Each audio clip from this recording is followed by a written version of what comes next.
The Galactic Council chamber fell silent as Ambassador Catherine Chen slammed her datapad onto the crystalline table. The holographic displays flickered, and 300 alien representatives from across the known systems turned their various appendages, optical sensors, and consciousness fields toward the human delegation.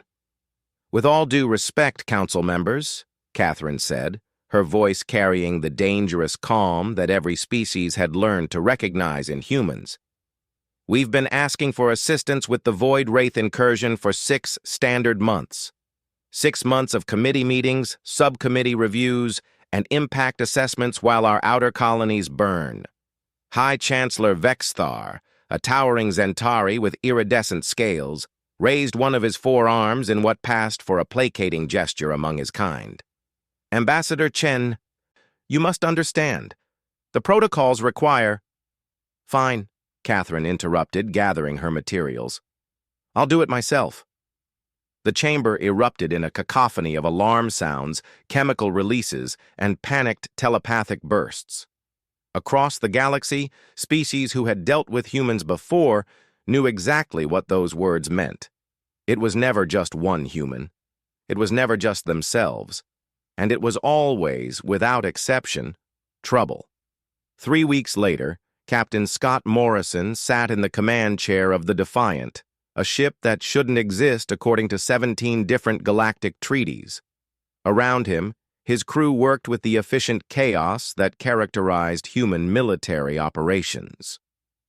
"Captain," his weapons officer called out, "we're approaching the Void Wraith staging ground. Sensors show approximately 40 Wraith vessels, just like Ambassador Chen's intelligence suggested." Scott smiled grimly. Catherine had been busy since walking out of that council chamber.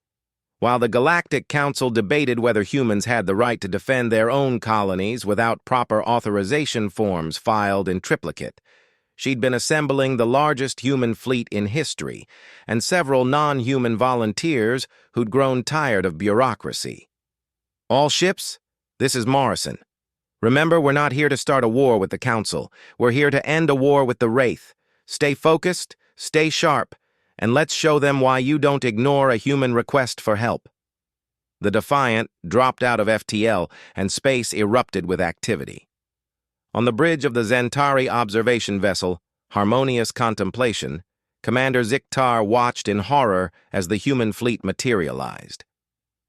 His sensor officer's colors shifted to deep purple, the Zentari expression of profound distress. "Commander, the humans have brought everything," the officer reported. "I'm reading 73 capital ships, 200 fighters, and weapon signatures that aren't in any known database." "Impossible," Ziktar whispered. "We've been monitoring human military capacity. They couldn't have built this force in 3 weeks." His tactical analyst, a hiver with compound eyes that could process data streams simultaneously, made a chittering sound that translated as dark amusement. "They didn't build it, Commander. They converted it. Those are colony ships, mining vessels, and cargo haulers. The humans have weaponized their civilian fleet." Ziktar's scales paled to white. "Call the Council. Immediately." Catherine stood on the observation deck of the Remember Earth, the converted colony ship that served as the fleet's mobile command center. Below, in the cargo bays that once held terraforming equipment, tactical teams coordinated the assault with brutal efficiency.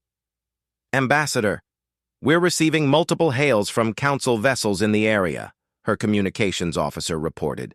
"They're demanding we stand down." "Tell them we'll be happy to discuss it after we've dealt with the Wraith," Catherine replied, without taking her eyes off the battle display. "Scott, status?" Scott's voice crackled over the comm. "We've engaged their forward line. The Wraith didn't expect us to hit this hard or this fast.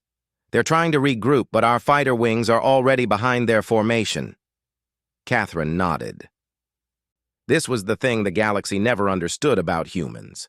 When pushed far enough, when bureaucracy failed and diplomacy stalled, humans didn't just fight. They innovated, adapted, and overwhelmed. The Void Wraith had been terrorizing the outer systems for years because the Council couldn't agree on a response. It had taken humanity 3 weeks to not only mount a response, but to engineer entirely new weapon systems based on Wraith weaknesses identified by human scientists. The mining lasers, repurposed into devastating beam weapons. The cargo haulers, now carrying enough firepower to level planets.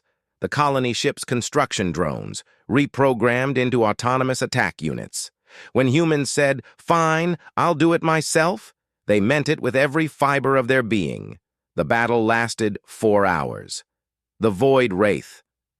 Accustomed to facing divided council forces hamstrung by rules of engagement and political considerations, found themselves against an enemy that had no such limitations. The human fleet moved with coordinated precision, each ship covering another, each attack calculated for maximum efficiency. When the last Wraith vessel limped away through a desperate FTL jump, Scott allowed himself a moment to breathe. His ship was scarred but intact. His crew was exhausted but victorious, and the outer colonies were safe. "All ships, well done," he transmitted. "Return to formation. We're going home." Catherine stood before the Galactic Council once more. This time, the chamber was absolutely silent. "Ambassador Chen," High Chancellor Vexthar began carefully, his scales showing colors of deep respect and slight fear.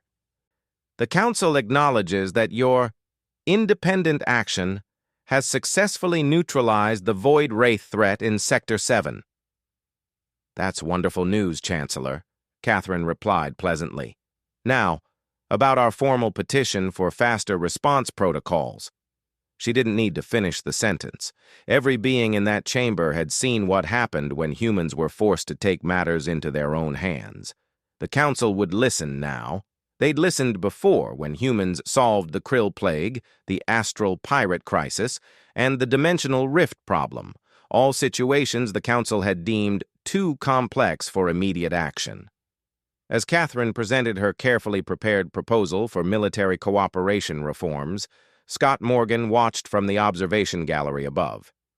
He caught her eye briefly, and they shared a knowing smile. The galaxy had learned another lesson about humanity. Asking nicely was always their first choice. But when humans said, "Fine, I'll do it myself," everyone else should probably just step aside and let them work. After all, trouble for the Void Wraith meant safety for everyone else. And that was exactly how humans preferred it. The end.